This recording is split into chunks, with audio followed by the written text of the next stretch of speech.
Bismillahirrahmanirrahim. Assalamualaikum warahmatullahi wabarakatuh. Waalaikumsalam warahmatullahi wabarakatuh. Alhamdulillah wassalatu wassalamu ala Rasulillah. Pemirsa MUI Channel Jakarta Selatan berbahagia. Alhamdulillah kembali kita bertemu kembali ya di acara Ramadan bersama MUI Jakarta Selatan. Dan kali ini kita cukup spesial ya, karena kita akan mendapatkan informasi tentang bagaimana pelayanan publik atau pelayanan masyarakat. Dan alhamdulillah di sore hari ini kita sangat spesial, kita diberi kesempatan untuk bertemu di studio BNN Kota Administrasi Jakarta Selatan. Dan alhamdulillah kita mendapatkan kedatangan narasumber yang luar biasa, Ketua BNN Kota Administrasi Jakarta Selatan, Bapak Bambang Yudhistira SOS MSI. Terima kasih Pak Komandan, Pak Bambang. Terima kasih Pak. Assalamualaikum warahmatullahi wabarakatuh. Alhamdulillah kita akan mendapatkan banyak informasi terkait dengan bagaimana layanan pemerintah lewat BNN Kota Administrasi Jakarta Selatan untuk menanggulangi bahaya narkoba yang sangat luar biasa. Tentunya para kiai, para asatidz, para guru ngaji dan para penyuluh agama akan bagus sekali mendapatkan informasi ini ya. Terutama kita nih di saat bulan Ramadan ini yang banyak menghadapi para masyarakat, kemudian melayani para jamaah di masjid-masjid, dan kemudian bagaimana cara mengupayakannya untuk bisa betul-betul menjaga Jakarta Selatan ini jauh dari bahaya narkoba. Dan alhamdulillah kita akan dengarkan langsung nih dari Pak Ketua kita yang baru ya, Pak Bambang Yudhistira, untuk bagaimana Jakarta Selatan ini kita jaga agar jauh dan lebih kuat dalam penanggulangan bahaya narkoba. Silakan monggo Pak Komandan, Pak Bambang. Silakan. Terima kasih Bapak Rabi. Sebelumnya saya mengucapkan selamat melaksanakan ibadah puasa. Semoga kita senantiasa diberikan kesehatan, kekuatan sampai pada hari kemenangan. Amin. Amin. Baik, pemirsa dan Pak Radi, kami dari BNN Kota Jakarta Selatan tentu mempunyai program untuk penanggulangan permasalahan narkoba di Kota Jakarta Selatan. Nah, ini tidak terlepas dari kebijakan nasional yang dicanangkan oleh Bapak Presiden kita, Bapak Prabowo. Dalam asta citanya beliau ada asta cita yang ketujuh, yaitu penguatan pencegahan dan pemberantasan narkoba. Nah, untuk itu Kepala BNN Republik Indonesia kita mengambil 6 langkah kebijakan untuk melaksanakan kegiatan tersebut, dan itu pun kami laksanakan juga Pak. Nah, diantaranya adalah penguatan kolaborasi dengan seluruh stakeholder, baik pemerintah pusat, daerah, maupun pelaku usaha, swasta, pemerintah, pelaku usaha dari BUMN, BUMD, dan perorangan. Dan juga penguatan intelijen. Di mana kita sangat membutuhkan data-data intelijen untuk kita olah, kemudian nanti untuk mengungkap jaringan narkotika yang lebih luas lagi. Kemudian juga ada penguatan wilayah pesisir dan perbatasan negara tetangga, dan berikutnya penguatan kerjasama dengan negara tetangga Pak. Dan yang kelima yaitu dalam melaksanakan pencegahan kita menggunakan pendekatan ikonik dan tematik. Menarik nih ya. Yang keenam, langkah keenam yaitu kita ada penguatan sumber daya manusia dan infrastruktur di BNN. Nah, khusus untuk yang dilaksanakan oleh BNNK Jakarta Selatan, kami di sini ada bagian rehabilitasi, bagian pencegahan dan pemberdayaan masyarakat, kemudian ada bagian pemberantasan, dan ada bagian sumbat umum Pak. Nah, untuk pelayanan kepada masyarakat, kami melayani rehabilitasi dari masyarakat Kota Jakarta Selatan tentunya, di mana rehabilitasi ini ada 2 jenis Pak. Ada rehabilitasi voluntary, sukarela, di mana masyarakat diminta untuk datang melaporkan diri dengan kesadaran dirinya masing-masing, dan itu tidak akan dikenakan pidana Pak. Dan juga ini penting ya dicatat. Betul ya. Dan juga ini gratis Pak ya. Gratis. Nah, tapi kalau memang ada masyarakat yang ingin mendapatkan rehabilitasi lebih lebih tertutup atau lebih pribadi, bisa kita arahkan ke tempat yayasan rehabilitasi swasta. Tapi tentunya di situ berbayar. Itu mitra dari BNN Pak? Mitra BNN, betul. Dan yang kedua adalah rehabilitasi proses hukum. Oh, Jadi ketika tadi sudah diberikan kesempatan untuk melaporkan dirinya tapi tidak digunakan dan dia tertangkap tangan, dia harus menerima konsekuensinya, Pak. Melalui proses hukum dulu, tapi nanti ujungnya tetap akan direhabilitasi. Jadi kita ada program TAT, tim asesmen terpadu, di mana kita bekerjasama dengan aparat penegak hukum di Jakarta Selatan dari tingkat Polres, Polsek. Jika ada yang tertangkap tangan, itu nanti akan di asesmen, Pak, di BNN Kota Jakarta Selatan. Ya, kita memberikan layanan asesmen dan itu juga gratis, Pak. Ya, jadi masyarakat yang tertangkap tangan kemudian diproses hukum dan di asesmen di sini itu tidak dikenakan biaya. Ya. Jadi asesmennya ada dua juga, yaitu asesmen medis dan asesmen hukum. Kemudian pelayanan berikutnya yaitu deteksi dini narkoba, Pak. Ya, itu dari bagian pemberdayaan masyarakat. Jadi masyarakat yang ingin membuktikan bahwa instansinya bersih dari penyalahgunaan narkoba. Wah, bagus nih. Ya, bisa untuk datang ke BNN. Iya. Ini yang punya sekolah nih para yai ya, para betul, Pak. ya. Betul, Pak. Jadi sekolah-sekolah, pelaku usaha, maupun instansi pemerintah juga yang pegawainya ada banyak dan ada kecenderungan mungkin nanti terpapar narkoba, bisa untuk minta dilaksanakan deteksi dini untuk diambil urinnya. Dan ini juga nanti akan, jika ditemukan ada yang positif, ini akan kita rehabilitasi. Ya, kemudian juga ada pelayanan lainnya berupa permohonan untuk sosialisasi. Ini di bagian pencegahan.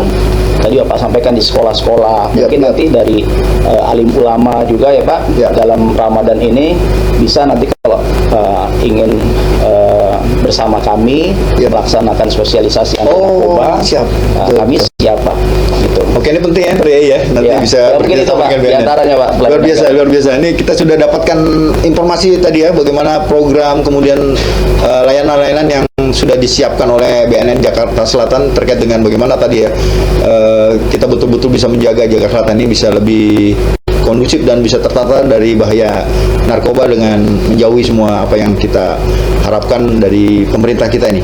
Dan mungkin juga bisa ditambahkan, Pak Komandan, bagaimana sebetulnya sih definisi penyalahgunaan narkoba itu seperti apa? Tadi kan ada stepnya tuh ya. Jadi kalau cuman kita melapor berobat itu ternyata tidak ada dampak hukum ya, karena memang kita sedang menjadi pasiennya.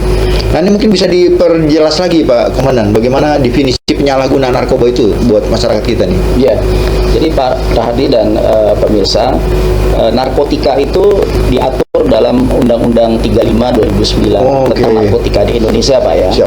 Di mana kita tahu ada beberapa narkotika yang bisa dimanfaatkan untuk kepentingan medis. Nah, dalam Undang-Undang 35 tersebut itu dibagi, Pak, dalam 3 golongan. Ada golongan 1 itu yang sangat berbahaya, itu tidak bisa digunakan untuk kepentingan medis, hanya untuk kepentingan ilmu pengetahuan dan iptek. Nah, kenapa ada penyebutan penyalahgunaan? Itu tadi karena satu sisi narkotika itu ada manfaatnya, namun sisi lain kalau dia disalahgunakan itu yang akan menjadi berbahaya. Nah, disinilah peran BNN dan juga mungkin para alim ulama mengedukasi, memberikan informasi yang sebenar-benarnya kepada masyarakat bahwa narkotika ini kalau disalahgunakan tentu akan sangat berbahaya, Pak. Dan mungkin ada beberapa masyarakat kita, Pak, yang masih menerima stigma ya, kalau ada jenis narkotika alami itu mereka anak-anak muda nih diciptakan oleh Tuhan tapi dilarang oleh manusia. Nah, itu biasanya para pengguna ganja, Pak. Dari pohon daun guys. Betul, dia memplesetkan itu. Ini kan karunia Tuhan, betul, diciptakan oleh Tuhan tapi kenapa dilarang oleh manusia gitu kan. Ini yang harus diluruskan oleh kita yang sudah paham. Nah, jadi narkotika jenis ganja itu termasuk golongan 1, Pak, yang sangat berbahaya. Dia akan menimbulkan efek halusinasi, kemudian juga kecanduan yang sangat tinggi. Kenapa itu dilarang? Seperti itu, Pak. Baik, luar biasa ya, tadi sudah disampaikan oleh Pak Komandan bagaimana tadi ya definisi penyalahgunaan ini sangat penting ya. Jadi nanti para asatidz, para kiai itu ketika menghadapi jamaah kita yang tadi ya disampaikan oleh Pak Bambang ini bisa mendefinisikan nih, ini anak ini sebagai korban atau sebagai pasien atau memang sebagai pengedar nih. Nah ini mungkin Pak Komandan bisa menjelaskan lagi nih Pak, bagaimana kondisi peta secara umum lah agar para kiai kita nih yang ada di seluruh, terutama di Jakarta Selatan ya Pak ya, di 10 kecamatan kita ini ya, agar bisa mengantisipasi mungkin hal-hal yang perlu dikuatkan nih, khusus buat para tokoh dan masyarakat para pemuka agama kita di Jakarta Selatan ini. Ya, jadi memang permasalahan narkotika ini bukan hanya menjadi permasalahan kota Jakarta Selatan Pak, tapi juga ya betul. Itu internasional Pak. Ini ada batas antar daerah gitu ya. Betul. Jadi kalau kita bicara kejahatan narkotika ini tidak terbatas ruang dan waktu ya. Siap. Makanya disebut juga kejahatan transnational crime. Wah, karena dia bisa masuk dari berbagai penjuru Pak. Diproduksinya di negara mana, masuk ke Indonesia, sebaliknya juga dari Indonesia dia keluar. Yep. Nah, untuk penyalahguna narkotika di Indonesia sendiri, data dari penelitian terakhir 2023 itu ada 3,3 juta masyarakat Indonesia Pak yang sudah terpapar narkotika. 3,3. Iya, bayangkan Pak. Dan di DKI penelitian terakhir itu sekitar 260.000. Masya Allah. Untuk di Jakarta Selatan sendiri memang sampai saat ini belum ada penelitian khusus Pak kita, tapi berdasarkan data dari pengajuan tim TAT itu tercatat ada 1.460 Masya Allah. masyarakat. Warga ini datanya harus kita ini dijaga ini. Betul Pak, itu warga Jakarta Selatan yang tertangkap di sini Pak. Jadi diajukan oleh penyidik untuk dilaksanakan asesmen, itu ada 1.460 pada 1.460 orang. Iya, itu pada tahun 2024 lalu Pak. Aduh, ini harus hati-hati nih Pak ya ini. Iya, jadi betul yang disampaikan Bapak bahwa untuk korban penyalahguna narkoba itu dia tentunya harus disembuhkan Pak ya, karena dia bukan pelaku, tadi penyalahguna. Korban ya Pak. Korban. Kita sebutnya sebagai korban, dan korban itu harus diselamatkan ya Pak, melalui melalui rehabilitasi agar mereka sembuh. Betul. Gitu. Dan satu lagi Pak, mungkin selama di bulan Ramadan ini jangan sampai anak-anak muda kita juga salah kaprah menerima informasi, karena sekarang sudah ada perubahan tren penggunaan narkoba, penyalahgunaan narkoba. Yang tadinya narkoba itu digunakan di tempat-tempat hiburan malam, tapi saat ini narkoba jenis sabu itu disalahgunakan untuk dianggap sebagai doping Pak, untuk memperkuat misalkan dia bekerja 24 jam atau shift malam, dia menggunakan biar itu. Kuat ya Pak. Betul. Nah itu informasi yang salah tentunya ya kan, mungkin hanya sesaat efeknya, tapi setelah itu akan ada dampak yang luar biasa yang dia tidak akan dapat menghindari. Nah ini juga selama Ramadan ada juga beberapa yang pernah ditangkap, dia menggunakan itu biar puasanya kuat katanya. Jadi sahur minum dulu ya. Karena kalau sudah menggunakan sabu dia tidak akan merasa kelaparan, kehausan. Luar biasa. Itu kan tentu yang salah ya. Kita dengan niat baik melaksanakan ibadah, tapi dimulai dengan sesuatu yang haram ya. Baik. Itu ada di beberapa daerah seperti itu Pak. Jadi mungkin bisa disampaikan nanti kepada masyarakat kita. Luar biasa ini ya. Jadi informasi ini sangat update ya. Bagaimana tadi ada jenis narkoba yang tadi dia bisa kabarnya bisa memberi kekuatan fisik dan tadi menahan lapar dan sebagainya. Ini salah kaprah yang harus kita jaga nih bersama para yai, para guru agama ya, insyaallah ya. Dan mungkin juga perlu diperkuat lagi nih Pak Bambang terkait dengan bagaimana pemahaman para pemirsa kita nih, terutama para tokoh agama, apa-apa yang harus dilakukan oleh mereka ya. Mungkin ya tadi melihat situasi yang dulu katanya narkoba kan tadi yang Pak Bambang sampaikan banyak dipakai di tempat-tempat non izin, misalnya hiburan malam. Nah ini tadi ternyata ada lagi nih yang informasi disampaikan oleh Pak Bambang. Nah ini terutama kita di bulan Ramadan ini ya, di mana anak-anak sering ngumpul menjelang sahur atau mungkin pada saat taraweh. Nah, ini mungkin apa yang perlu diperhatikan nih para terutama pengurus masjid ya, karena setiap hari kita kebanyakan kedatangan tamu ya, kedatangan jamaah untuk melaksanakan kegiatan.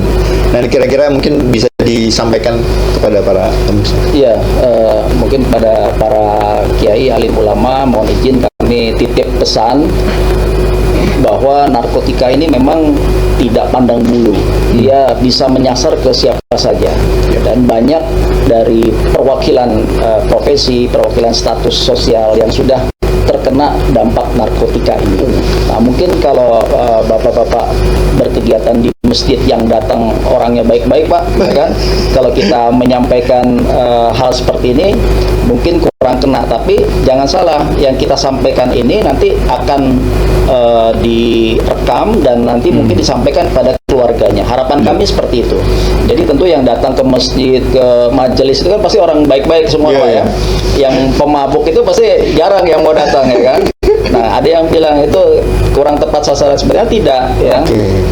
Bisa saja keluarga yang datang itu ternyata salah satu penyalahguna dan dia tidak tahu harus melaporkan kemana. Nah, disitulah nanti bisa disampaikan kepada para alim ulama bahwa korban penyalahguna narkoba itu harus segera direhabilitasi, disembuhkan. Jadi nanti tolong disampaikan juga bahwa kami sangat terbuka, Pak, untuk menerima siapapun yang akan rehabilitasi, dan jangan takut, mereka nanti akan dipidana, akan dikenakan biaya seperti itu. Dan tentunya juga dampak dari penyalahgunaan narkoba ini bukan hanya dari sisi kesehatan, tapi juga dampak hukum dan dampak ekonomi. Kita tahu tadi bahwa narkotika di Indonesia diatur dalam Undang-Undang 35 2009 dan itu ancaman hukumannya sangat berat, Pak, ya. Sampai maksimal hukuman mati dan ada denda juga. Nah, ini yang perlu kita sampaikan, jangan sampai keluarga kita, anak cucu kita nanti masuk dalam jaringan narkotika. Seperti itu. Baik, luar biasa para pemirsa ya. Ini tadi penjelasan yang sangat update ya. Jadi kita nanti selama Ramadan ini kan punya peluang untuk menyampaikan di mimbar-mimbar masjid ya pada saat menjelang tarawih. Tadi informasi yang disampaikan oleh Pak Bambang. Jadi sampaikan nih informasi-informasi ini terkait dengan bagaimana penanggulangan yang terkait dengan misalnya tadi rehabilitasi yang sebetulnya memang mereka adalah korban gitu ya, sehingga akhirnya dengan informasi ini kita bisa mendorong agar misalnya di antara keluarga kita atau mungkin di antara sanak famili memiliki kondisi tersebut, maka jangan sungkan-sungkan untuk bisa berkoordinasi langsung dengan BNN Jakarta Selatan. Dan luar biasa nih ya, nanti BNN Jakarta Selatan bisa sama-sama bersama para asatidz, bersama para kiai gitu untuk bisa menguatkan bagaimana Jakarta Selatan ini bisa betul-betul kondusif ya, sehingga bahaya narkoba itu betul-betul bisa kita tanggulangi bersama. Amin. Dan terima kasih Pak Bambang, ini luar biasa ya kesempatan kita hari ini. Dan buat para kiai, para asatidz yang insya Allah masih ingin banyak memahami tentang bahaya penanggulangan narkoba ini atau berkoordinasi dengan program-program penanggulangan narkoba, monggo nanti bisa berkoordinasi dengan BNN ya, Kiai, Pak Bambang ya. Jadi silakan, ada di kantor Wali Kota Jakarta Selatan lantai 14 dan 15. Jadi silakan Pak Komandan Bambang beserta para krunya akan bisa berkolaborasi dengan para kiai, ya, terutama buat yang punya pesantren ya. Pesantren, juga pengurus Dewan Masjid Indonesia dan MUI Jakarta Selatan, juga para pengurus-pengurus keagamaan ya, dari Muhammadiyah, dari teman-teman Nahdliyin, NU, dan juga para ormas keislaman yang lainnya. Baik, Pak Bambang, sekali lagi terima kasih. Sama-sama, Pak. Juga para kawan-kawan dari BNN Jakarta Selatan yang telah memfasilitasi layanan informasi buat para kiai, para asatidz, dan para masyarakat yang sedang melaksanakan ibadah puasa nih. Semoga puasanya tetap kuat ya, tetap lancar, dan kita nanti bisa lebaran dengan senang gitu ya. Baik, terima kasih sekali lagi. Ya, terima kasih juga Pak Bambang dan para kru di BNN Jakarta Selatan. Dari kami mohon maaf atas segala kekurangan, dan mudah-mudahan puasanya lancar semuanya. Amin. Terima kasih. Assalamualaikum warahmatullahi wabarakatuh. Waalaikumsalam warahmatullahi wabarakatuh.